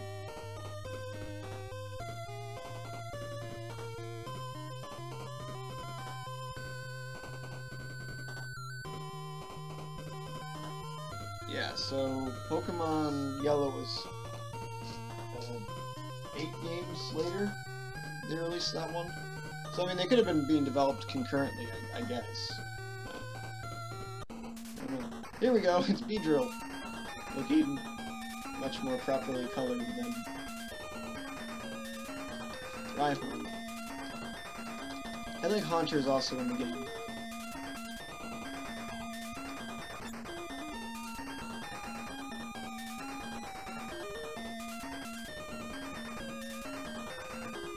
It's a bit slow, but I believe your meter starts going faster the higher level you are.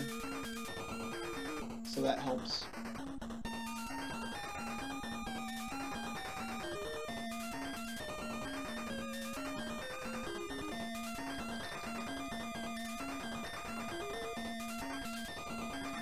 What else we got to look at here when I finish this fight? Got Diablo 2. That one's kind of interesting. I think it shares the most similarities with this game out of all their RPGs, probably.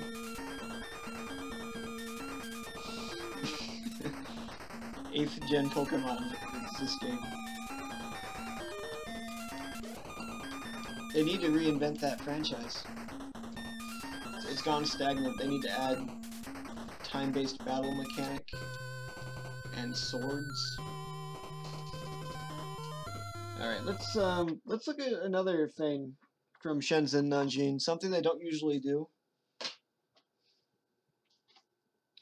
Another one of the, I think, many games that Glitter Jugend sent. This is NJ049, The Hacker, which is slightly amazing.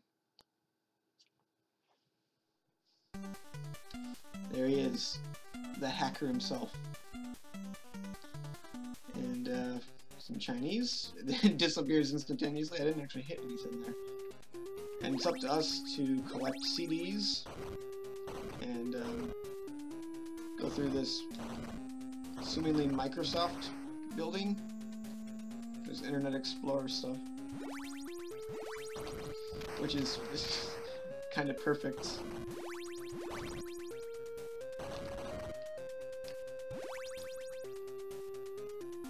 So this game is like playable garbage, in that this is another nice code release. So it's not great. Graphically, it's pretty blah, to say the least. The controls aren't even that amazing. Sometimes you charge your kick when you don't want to. But at the same time, the jumping actually feels decent, which isn't something you can say for a lot of these games. Would have been nice if he didn't charge his kick there, but this one is playable, mostly. There's a submarine level that's a little bit unfair. But there's even power-ups you can get. And I haven't found one yet, but you can get a gun. You can die because of a bee. Or a beetle, I guess.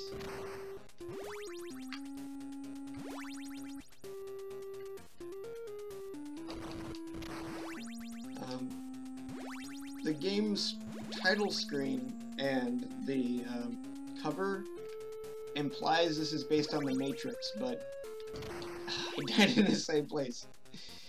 But that's not actually the case, as far as I know. Is this what The Matrix is like? I've never seen The Matrix before.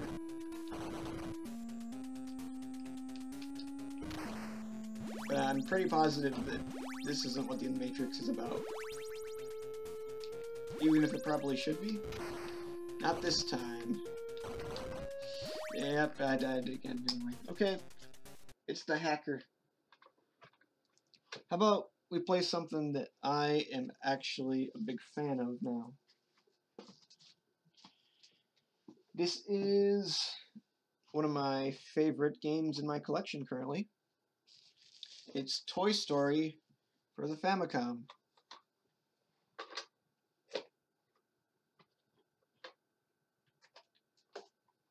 This game is like an achievement in many different ways.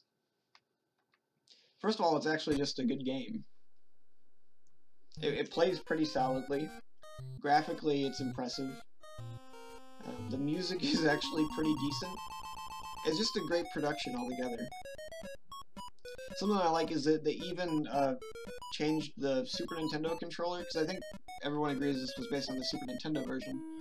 They like drew a Famicom controller, which is pretty cool. They didn't have to do that. They could have just, you know, traced the graphics. They even translated the story themselves for some reason, even though it's horrible. And we need to find out what presents we is going to be given. To see Andy has any new toys. Okay, so we are. The controls are a little bit slippery, but like not in like a bad way necessarily. It feels more like the game was designed that way rather than it's like a problem, because you can control it fine. I say as I missed that jump. But honestly, it controls more than acceptably, even if he's like a little bit slippery. It's like in a way that makes it feel like it was intentional. Kind of makes it feel like the character has real like gravity and weight to him, which can really be either a great thing or a horrible thing depending on what you're going for.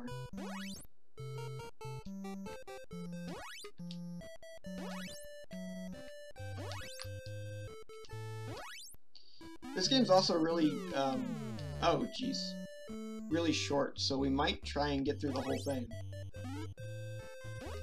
Like 10 minutes would not be a problem to beat this game in. And you get to see a lot of cool stuff. There's a lot of variety.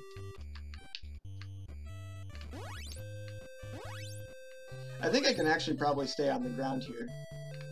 But I've chosen this other route for some reason.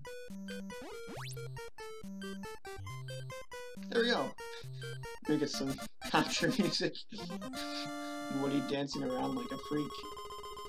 Okay, man, let's move. The army men flying out of Andy's room and down the stairs, carrying the baby monster. Alright, take cover, man. Hiding in a large green plant, the troop batches Andy's party from a safe distance. The baby monster.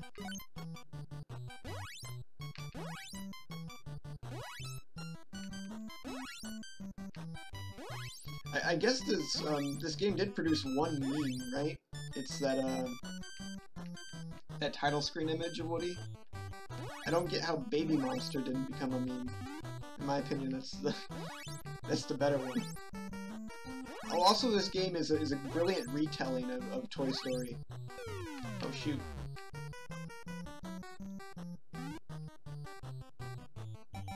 Oh my god, I wasn't paying attention, I was reading the chat.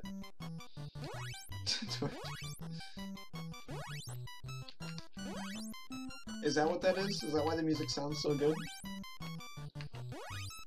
Everyone else agrees the music is good, right?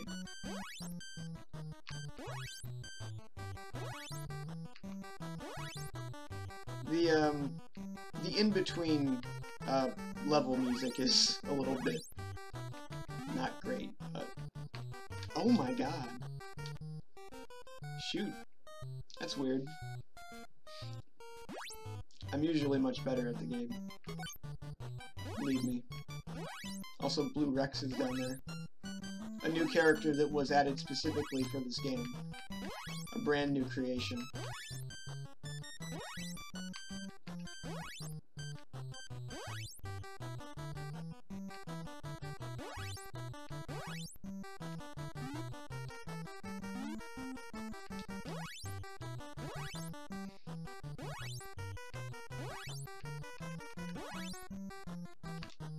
That was kind of close.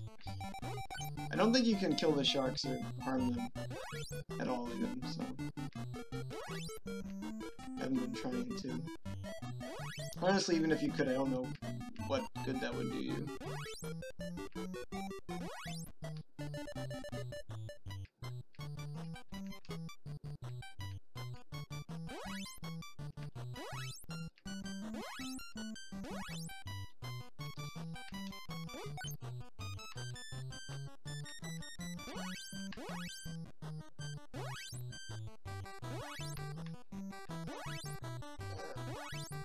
There we go.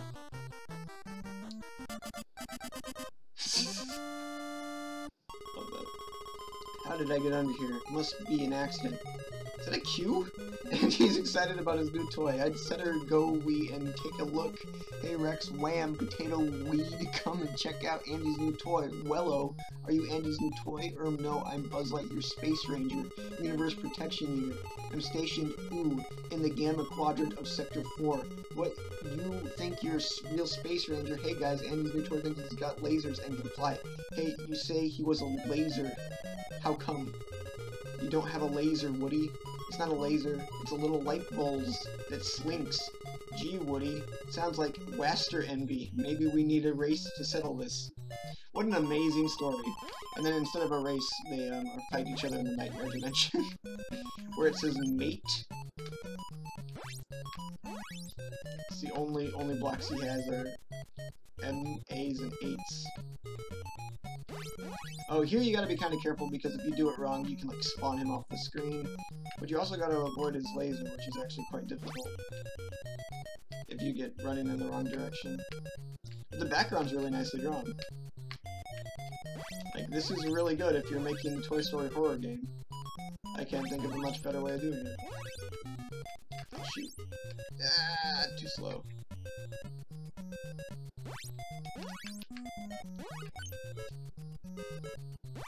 In my opinion, this is actually harder than the actual final boss.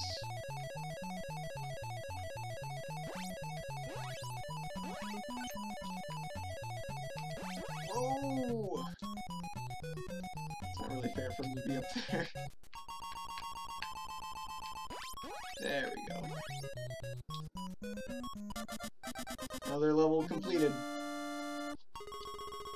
Days pass, and Woody finds Wii is no longer Andy's favorite toy, as the last boxes are packed so the family can move to a new home. Woody watches and playing with Buzz. Dinner at Pizza Planet? Asks Andy's mom. Andy brings a toy.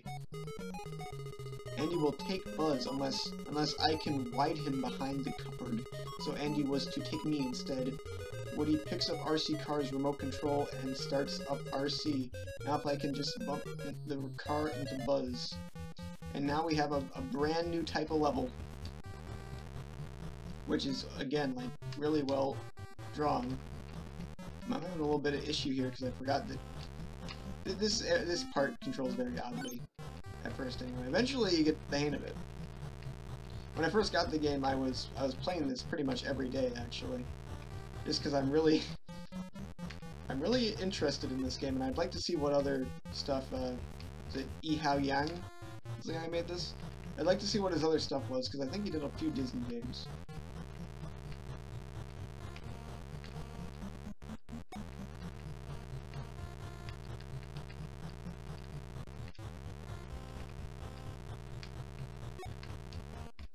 But yeah, the basic idea is you gotta drive around and conserve your battery life. And not getting stuck in corners. Oh god. And then get to the end to murder Buzz. Come on now.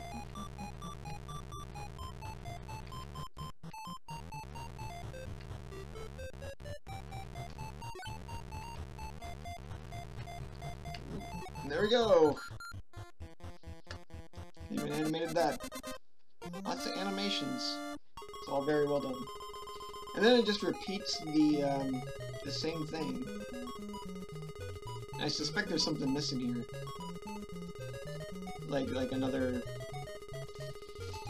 thing of text that got skipped over for some reason, because the story kind of plays out of order, more or less. But we're on the final level now.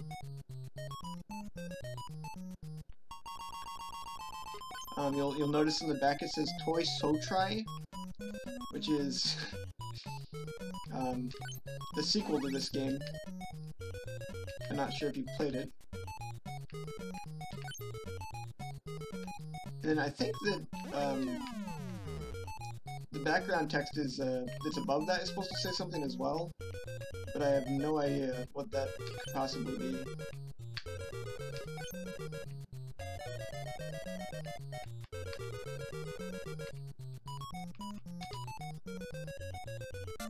There we go, guys. We completed the game. Buzz Lightyear is dead. Congratulations, you are complete Woody's mission. He murdered Buzz, and that's how the story ended. Classic Disney moment for everybody. I've not played Mickey Mania 7. I'll have to look into that then. I've seen screenshots of it and I was intrigued, but I never got around to playing it. So I'll investigate that one. Beat the game! Alright. Well, I think I'll be wrapping things up here kind of shortly. So I really only had plans for a 2-hour stream. But I'd like to do one more thing, probably, before we part ways here. Dooley Bravo Land, that's the game with the amusement park, and Mario's in it, right? The amusement park, he's an enemy or something. It's got a dinosaur. I think it's a Korean game. It was one of like the last games to be dumped or something crazy. I've not played that one either. I haven't played any of the Korean originals to my knowledge. What would be a good one to wrap things up on?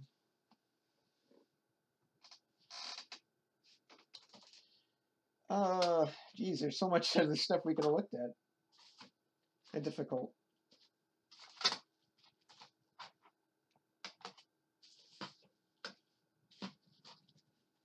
Maybe I'll show this off real quick, just because it's interesting.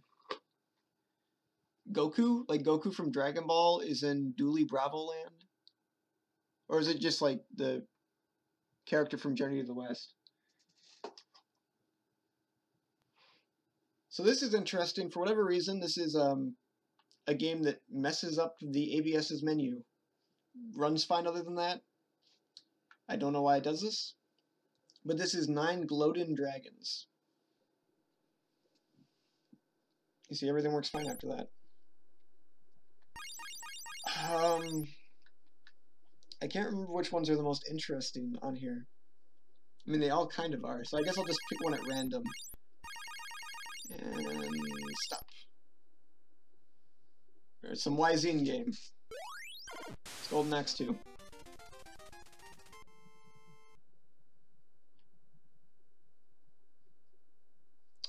Kind of like this guy. He's kind of cool. Goku's in Dooley Bravo Land. I'll have to look into that. Is the Dooley dinosaur character like a known thing in China or Korea? Because there's another game I remember seeing once. It's called Doola Doobie Star, and it also started a dinosaur. I'm not having very much luck with this. Okay.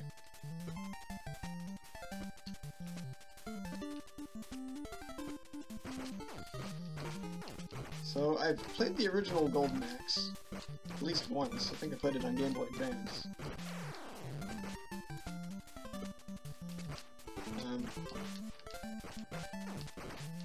Not a huge beat-em-up guy, but I don't know. Even for beat-em-ups, this seems a little bit slow.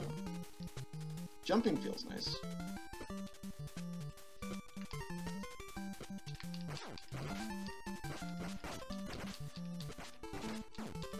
I think I'd stick to TMNT though. Let's play a different one. How about Gaiapolis? Oh no, Sachin. Oh, okay, well maybe something good here. This is neat. It's a neat effect.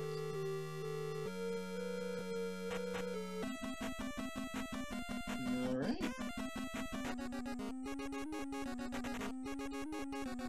Amy, Lynn,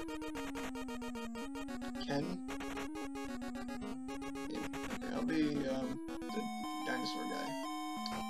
Now this is interesting. Sachin made this?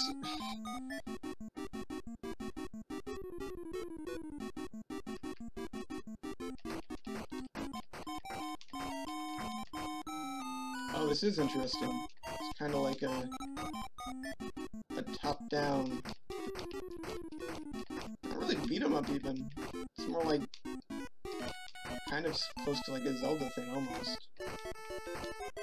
But with instead of puzzle mechanics, it's more of a action game. Better do that. Better get these. I like that. Oh, you can level up and stuff? Wait a second, this game's neat.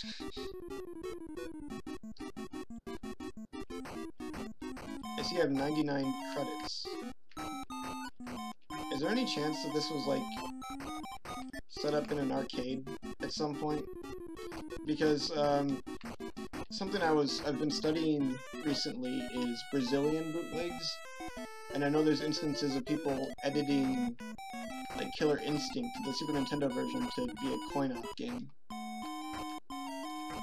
By the way, I'm finding out some interesting stuff about Brazil. The last, like, 2 weeks have been two main points of research for me have been the Brazilian pirate market and arcade games. I found some interesting stuff out there too. Kind of want to do a special like arcade oddities episode or something along those lines.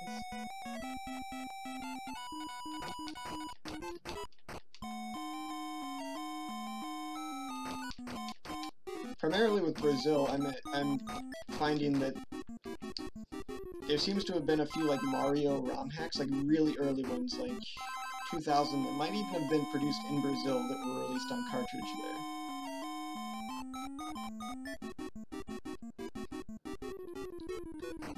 Sachin means something in German. I'll look into that.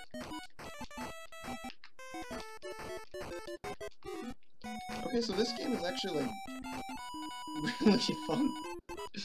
I'm getting a little bit addicted. I don't know. This is impressive. This is the first Sachin game I've ever played where I didn't want to instantly turn it off.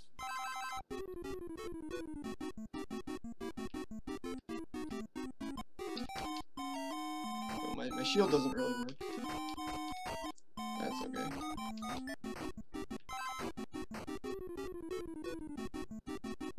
Oh, I missed the book. Grab the book.